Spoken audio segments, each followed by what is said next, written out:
He aceptado la circulación pulmonar, confirmando esto al indicar que la arteria pulmonar que transporta agua desde el ventrículo derecho hasta el pulmón era demasiado grande para transportar sangre para alimentar solo el pulmón. Otra de las observaciones de Servet fue el hecho de que se había detectado que en los pulmones las arterias fluían directamente a las venas pulmonares, que a su vez estaban en el ventrículo izquierdo.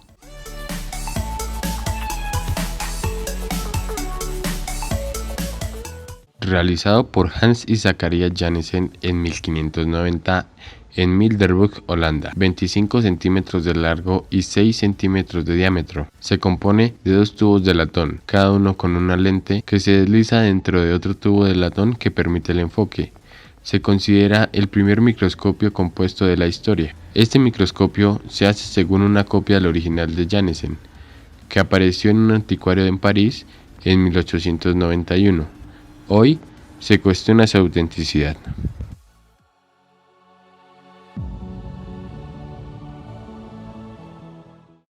Galileo desarrolló un termómetro que utilizaba finas gotas de alcohol. Estas gotitas mantenían su cohesión en el agua y se elevaban a medida que la temperatura del agua iba en aumento. En sus inicios, el termómetro se empleaba para medir la presión atmosférica y de esta forma intentar predecir el clima. El termómetro fue perfeccionado por Jean Rey, quien le añadió una bola de vidrio en el extremo superior del termómetro. De esta forma, el aire que contenía el tubo ya no se escapaba y se ganó en precisión.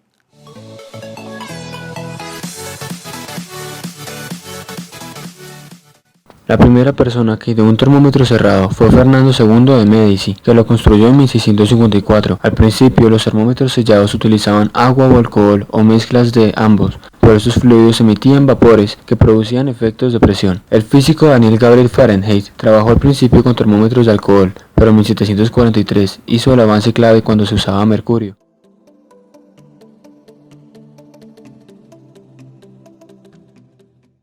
Los primeros telescopios conocidos aparecieron en 1608 y son acreditados a Hans Lippershey. Este instrumento permitía ver las cosas hasta 3 veces más próximas y estaba compuesto por una lente ocular cóncava, donde se apoya el ojo, y una lente objetiva convexa, que era el lado opuesto del tubo. Según cuenta la leyenda, Lippershey tuvo la idea de este diseño al observar a dos niños que se encontraban en su tienda sosteniendo dos lentes. Hicieron que una veleta lejana se viera mucho más cerca.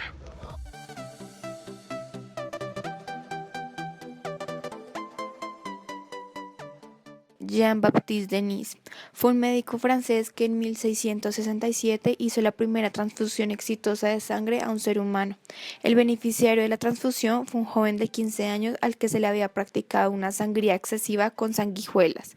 A pesar de que la transfusión se realizó con sangre de oveja, el joven logró sobrevivir. Por aquel entonces, la ciencia no estaba al tanto de los peligros de la transfusión de sangre entre especies, ni de la existencia de diferentes grupos sanguíneos.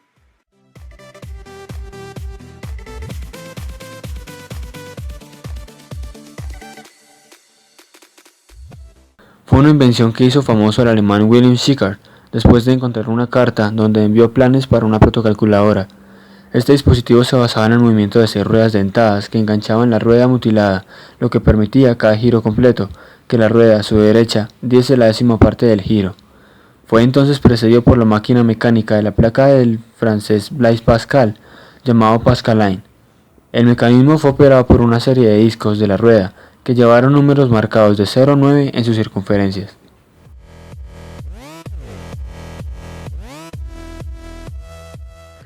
En el interior se proporcionaron ruedas dentadas conectadas entre sí, formando una cadena de transmisión, de modo que, cuando una rueda giraba completamente sobre su eje, avanzaba de un grado a otro.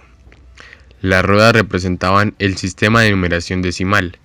Cada rueda constaba de 10 escalones, para los cuales estaba convenientemente marcado con los números de 0 a 9. El número total de ruedas era 8. 6 ruedas para representar los números enteros y 2 ruedas más en el extremo izquierdo para los decimales. Con esta disposición se podrían obtener números entre 0.01 y 999.999,99.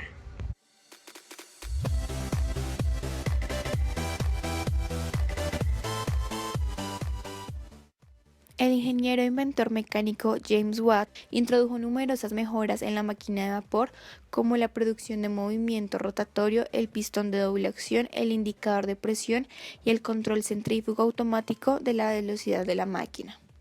De esta forma, consiguió un instrumento práctico con una potencia capaz de mover maquinaria pesada, lo que trajo consigo el surgimiento de fábricas y una producción en masa. Fue el inicio de la revolución industrial.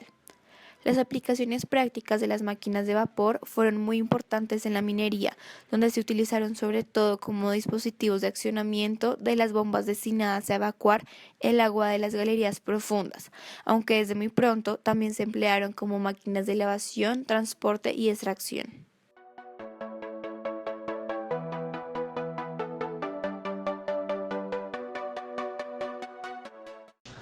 Joseph Henry fue un inventor estadounidense que contribuyó enormemente al mundo del electromagnetismo, los electroimanes y los rieles, así como el primer inventor del telégrafo. Sin embargo, más tarde fue Samuel Morse quien ingenió con éxito el electroimán y perfeccionó la invención de Joseph Henry. Esta invención consiste en señales eléctricas para la transmisión de mensajes de texto.